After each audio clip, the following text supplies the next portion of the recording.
The represent is always the same. So if it's another player that plays somewhere else, it doesn't matter. We all know what to do and we all know what we are fighting for. At home, we have the confidence.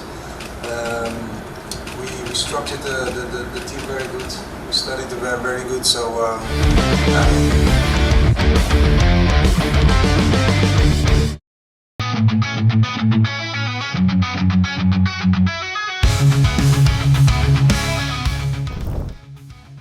Senin malam, Langit Jakarta menyambut kedatangan pasukan merah.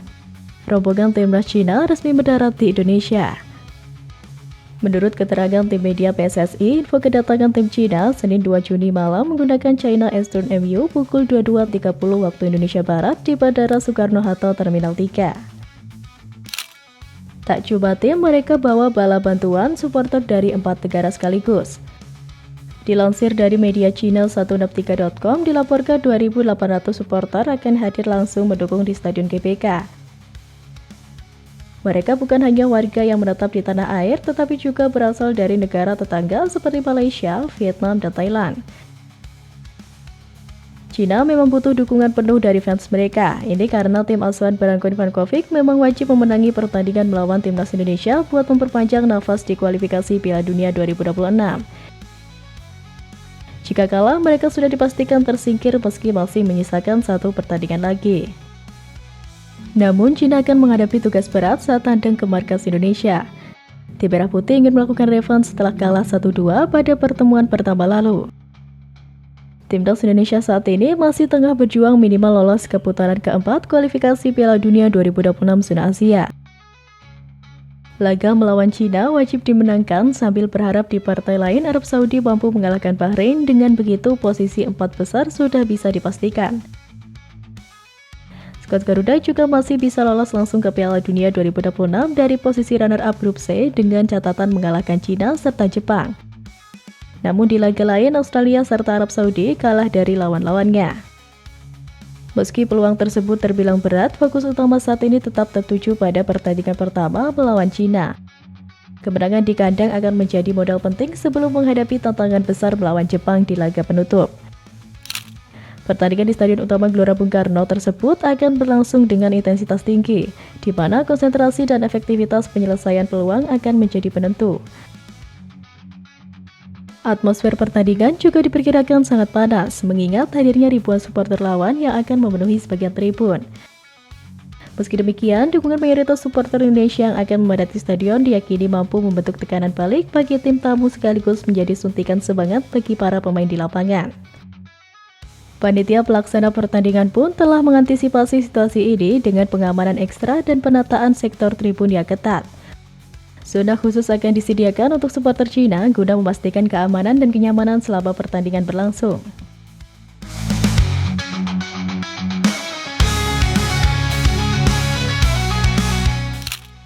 Dari tribun belum terdengar, tapi dari layar mereka sudah mulai bising. Media Cina mulai menebar rasa percaya diri berlebihan. Mereka menyebut kelemahan timnas Indonesia secara terang-terangan. Timnas Indonesia diklaim lemah soal kemampuan membongkar pertahanan rapat lawan jelang melawan Cina di babak ketiga kualifikasi Piala Dunia 2026. Sorotan itu diarahkan media Cina 163.com.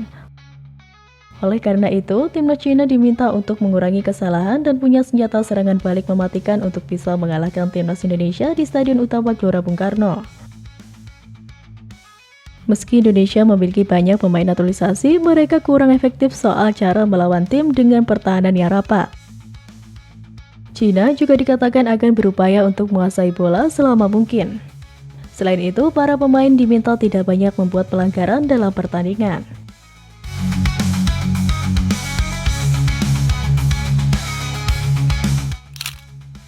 Dan di tengah sorotan itu, Patrick Kluivert tak goyah. Ia mantap mengonfirmasi komposisi skuad yang akan turun menghadapi laga krusial ini. Juru taktik timnas Indonesia itu memastikan tak memanggil pemain tambahan jelang melawan Cina. Meski Garuda dipastikan kehilangan Sandy Walsh akibat cedera, Elion Reinders absen karena alasan keluarga, dan Kluivert juga harus kehilangan Septian Bagaskara lantaran juga cedera. Namun Septian sudah digantikan oleh Beckham Putra. Timnas Indonesia lebih memilih memaksimalkan skuad yang ada. Kluivert menegaskan sejumlah perubahan ini tidak berdampak besar untuk skuad Timnas Indonesia. Ia memastikan tidak ada pemain baru lagi yang dipanggil menjelang laga melawan Cina. Kami sudah punya cukup pemain, tidak ada pemain baru karena saya hanya bisa punya 22 pemain dalam daftar skuad utama. Jadi beberapa pemain juga tidak bisa terdaftar.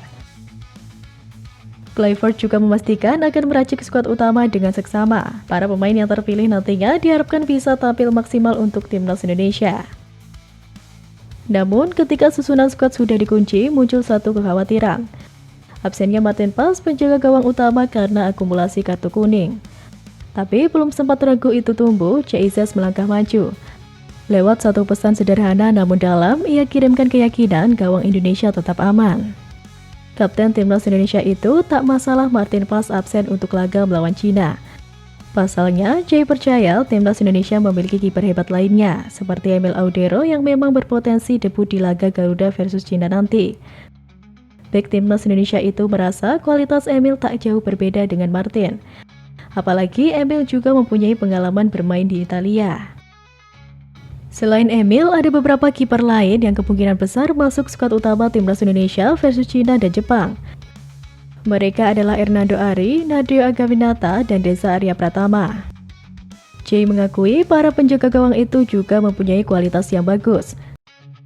Sekarang tinggal bagaimana pelatih Patrick Kluivert menentukan siapa yang akan berada di bawah Mister dalam pertandingan mendatang.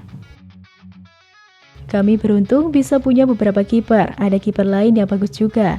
Jadi ada banyak pilihan untuk pelatih dan semuanya di sini. Sang kapten Timnas Indonesia nggak banyak bicara besar, tapi ucapannya cukup buat bikin supporter tenang. Ia tahu siapa yang bakal jaga gawang dan siapapun yang berdiri di sana mereka bukan pelengkap. Mereka adalah petarung. Entah Emil, Hernando, Nadeo atau Reza, semua punya satu tujuan, jaga harga diri Garuda. Memang dari kubu lawan mereka datang dengan strategi, dukungan lintas negara dan keyakinan tinggi. Tapi Timnas Indonesia tak pernah berjalan sendiri. Di balik setiap pemain ada jutaan supporter yang bersatu dalam semangat merah putih. Di bawah sorotan lampu GBK, Garuda tak hanya bertanding, tapi menunjukkan harga diri bangsa. Pengamanan diperketat, tribun ditata, dan sportivitas tetap dijaga, tapi satu hal yang tak bisa diatur. Semangat juang para pemain dan gemuruh dukungan rakyat. Ini bukan soal siapa yang paling ramai, tapi siapa paling siap. Dan di rumah sendiri, Garuda akan membuktikan kita bukan tuan rumah yang mudah untuk dikalahkan.